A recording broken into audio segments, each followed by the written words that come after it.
नमस्कार, मी पंजाब डक. आज आहे 7 एप्रिल 2026. मी आलो आहे विघ्नर सहकारी साखर कारखाना जुन्नर येथे. तर या ठिकाणी या कारखान्याचे चेअरमन साहेब सत्यशील दादा शेरकर त्यांनी या ठिकाणी बोललेलं होतं. तर काय झालं की प्रसारमाध्यमातून काय होऊ लागलं की यावर्षी 2026ला दुष्काळ पडणार आहे अशा बातम्या पसरत आहेत. तर ते म्हटले की तुम्ही आमच्या कारखान्यावर येऊन एकदा शेतकऱ्याची म्हणजे एक न्यूज द्यावी. तर आज आहे तर या ठिकाणी 2026ला मात्र सरासरी इतका पाऊस पडणार आहे, जेमतेम पडणार आहे. मात्र पिकाला लागल तसा पडणार आहे. मात्र पिकं मात्र खूप चांगले येणार आहेत म्हणून हा अंदाज 2026चा लक्षात यायचा. आज आहे 7 एप्रिल 2026. आजपासून जवळपास 20 तारखेपर्यंत तुमच्या जुन्नर तालुक्यामध्ये हवामान कोरडं राहणार आहे. पाऊस काय येणार नाही, त्याच्यामुळे काही चिंता करायची गरज नाही.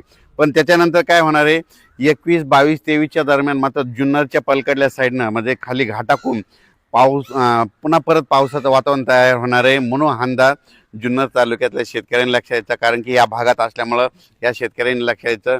ज्यांचा कांदा असेल, गहू असेल तर तुम्ही काय करा, 20 तारखेपर्यंत तुम्ही काढणीची तयारी ठेवा. राज्यात सांगायचं झालं तर पूर्व विदर्भ, पश्चिम विदर्भ, दक्षिण महाराष्ट्र, उत्तर महाराष्ट्र, कोकणपट्टी, खानदेश सगळीकडं 20 तारखेपर्यंत कसला पाऊस येणार नाही, काही चिंता करायची गरज नाही. फक्त मात्र उन्हाचा पारा वाढत जाणार आहे.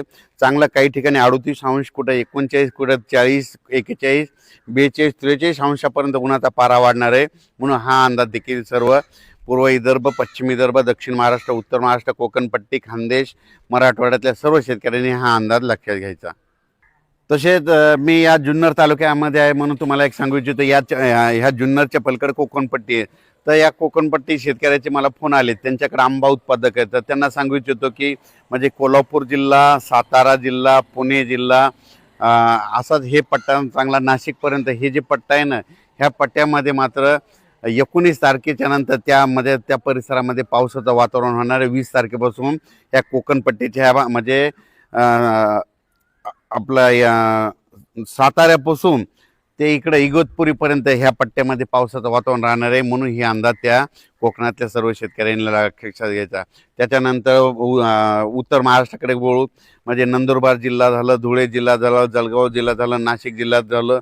त्या शेतकऱ्याला सांगू इच्छितो की 20 तारखेपर्यंत तुमच्या इकडे कसला पाऊस येणार नाही, म्हणून हा अंदाज त्यांनी लक्षात घ्यायचा. त्याच्यानंतर आपण मराठवाड्याकडे वळू.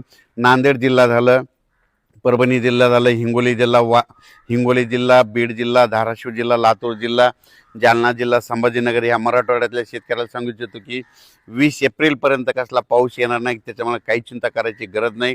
त्याच्यानंतर विदर्भ 6, 5, 11 जिल्हे, वर्धा, नागपूर, भंडारा, गोंदिया, चंद्रपूर, यवतमाळ, वाशिम, हिंगोली, बुलढाणा, अकोला, अमरावती ह्या विदर्भ, पूर्व विदर्भ आणि पश्चिम विदर्भातल्या 11 जिल्ह्यातल्या शेतकऱ्याला सांगू इच्छितो की उन्हाचा पारा वाढत जाणार आहे. पाऊस काय येणार नाही म्हणून तुम्ही तुमची हळद शिजवू शकता, कांदे काढू शकतात. पाऊस काय येणार नाही म्हणून हा देखील अंदाज त्या विदर्भातल्या शेतकऱ्यांनी लक्षात यायचा. तसेच महाराष्ट्राच्या लगत जे तेलंगणा आहे, तेलंगणातल्या राज्यातल्या सर्व शेतकऱ्याला सांगू इच्छितो की आता म्हणजे जवळपास 20 तारखेपर्यंत हवामान कोरडं राहणार आहे. कर्नाटकमध्ये देखील कोरडं राहणार आहे. कर्नाटकच्या इकडं कोल्हापूर, सातारा त्या परिसरात देखील 18, 19 तारखेपर्यंत कोरडं राहणार आहे. म्हणून हे देखील सर्व शेतकऱ्यांना लक्षात यायचं. अचानक वातावरणात बदल झाला. आणि परत एक शेतकऱ्याला सांगू इच्छितो की अवकाळी, मी म्हटलं होतं ना प्रत्येक 15 दिवसाला एक अवकाळी येणार आहे. तर तुम्ही बघा, एकदा आताच येऊन गेला. आता लगेच म्हणजे शेवटच्या आठवड्यात, एप्रिलच्या शेवटच्या आठवड्यात परत एकदा अवकाळी राज्याच्या काही भागामध्ये येणार आहे. म्हणून हे लक्षात यायचं.